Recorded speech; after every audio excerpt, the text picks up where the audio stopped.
débat du jour sur lequel vous pourrez intervenir avec un numéro de téléphone qui va s'afficher au bas de votre écran, le 22 40 12 58. 22 40 12 58 pour être en direct. Le hip-hop en Afrique, quel avenir? Né aux États-Unis dans les années 70 avec Grandmaster Flash, Kool Herc, Afrika Bambaataa pour ne citer que ceux-là, le hip-hop arrive en Afrique au début des années 80. Avec des groupes comme RAS, Positive Black Soul au Sénégal, etc. Ce mouvement culturel et artistique a connu des sommets et des vallées. Plus de 40 ans après, le moins que l'on puisse dire, c'est qu'il a toujours ses adeptes et s'adapte au flot des nouveaux genres. Entre résistance et résilience, quel avenir pour le hip-hop africain? C'est le débat de ce soir et le débat de MMB. Quel avenir pour le rap, le hip-hop africain comme ça? Est-ce que la question doit se poser? Pour moi, la question ne doit même pas se poser. Je ne le dis pas parce que je suis acteur du mouvement, mais je pense que non, ça ne doit pas se poser comme question parce que vous avez cité des groupes comme RAS, il y a eu des rappeurs ici comme Rap Kenny, il y a eu tellement, il y a eu une vague, il y a eu Nash, il y a eu MAM, il y a eu 1549, Almighty, Stezo, toutes ces personnes-là. Et aujourd'hui, vous avez Kif No Beat, vous avez Suspect 95, vous avez des gens qui continuent à faire vivre le mouvement. Et la force du rap, c'est quoi? C'est cette force de pouvoir se réadapter.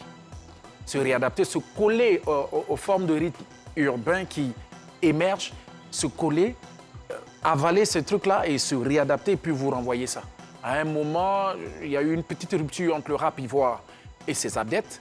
Et après, surtout, après Stezo, le POC Stezo Almighty, il y a eu Billy Billy qui est arrivé, qui a apporté une nouvelle thématique. Mais avant lui, il y a eu Garba 50, qui ont fait un rap assez proche du langage des Ivoiriens. Ils se sont connus tant dans la rythmique que dans le parler.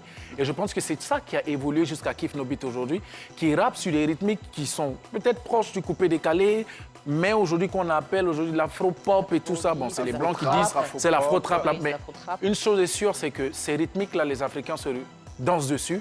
Ils reconnaissent ça comme ça dit, ça fait bouger notre corps. Donc après, on rappe dessus. Tant qu'on rappe sur un rythme, ça fonctionne. Donc pour moi, le hip-hop, non. En tout cas, je suis impressionné par la connaissance.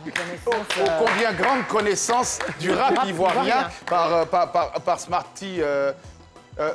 Je suis subjugué de savoir que mon jeune frère est aussi investi du milieu du rap en Côte d'Ivoire. Yeah. On me dira que tu vis au Burkina, mais c'est comme si tu vivais à Djamé. Quand tu as dit Almighty, Stezo, c'était ça, cette querelle entre les deux rappeurs. En tout cas, il y avait des clans, en ce moment j'étais encore dans le monde, on dira. Mais j'étais toujours dans ces battles, comme on dit. Aujourd'hui, quand tu en parles, je suis très heureux. On en reparle dans quelques instants. Et justement, nous avons un appel qui nous vient tout droit du Burkina Faso. La présence de notre invité impacte sur la qualité de nos téléspectateurs. Bonsoir, Niki Emma. Oui, bonsoir, monsieur. Oui, bonsoir. Bonsoir, comment allez-vous? Bien, merci. De quelle ville du Burkina Faso vous nous appelez? Je vous appelle de Ouagadougou.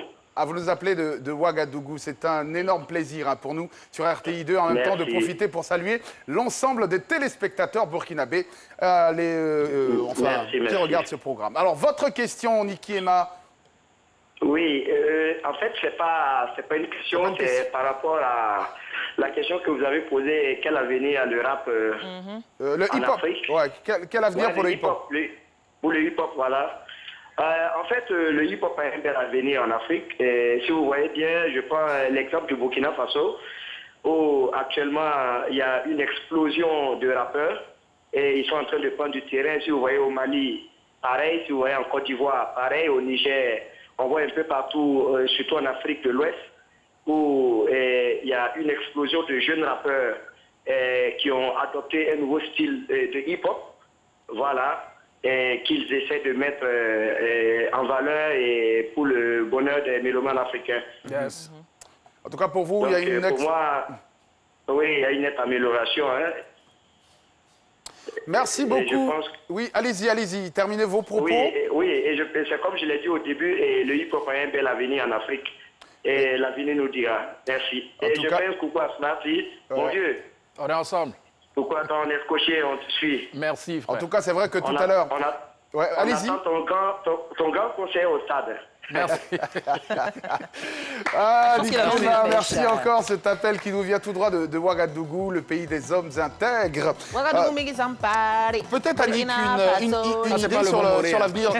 Une idée, C'est Annick. modernisé. Annick, ça, c'était une chanson qui date quand même. Hein. un retard. Non, non, non, je veux dire, ça m'a. Non, mais C'est ça m'a fait dire que revenu c'est pas le à bon l'oreille.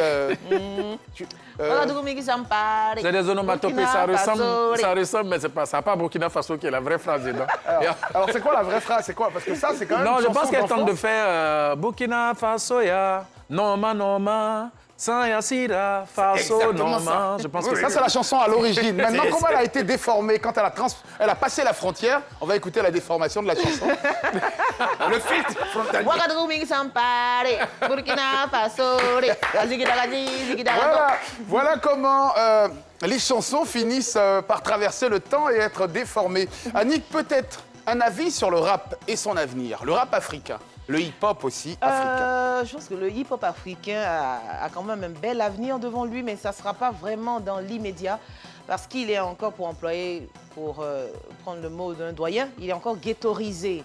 Tu vois, l'Afrique a certains standings, l'Afrique a certains tabous, et bien vrai que les rappeurs essaient de s'adapter, mais ce n'est pas encore un style que les Africains peuvent adopter au point d'être l'afro-pop, c'est juste une rythmique africaine sur laquelle les gens et rappent.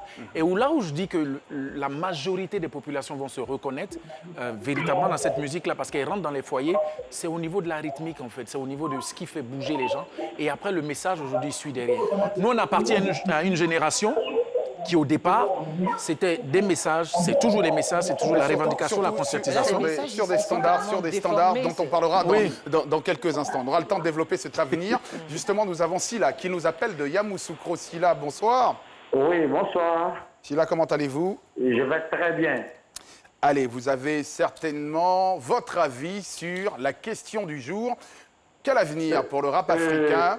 Pour l'avenir du rap en Côte d'Ivoire, disons en Afrique de l'Ouest, vraiment, je compte sur Smarty, sur Faso Combat, sur les Africains qui ont décidé de chanter. Vraiment, je suis très, très, très ému de voir Smarty sur les antennes de RTI2. Vraiment, c'est mon plus beau cadeau de l'année 2021. Merci. Ça fait plaisir de l'entendre. Et Smarty, c'est mon fan.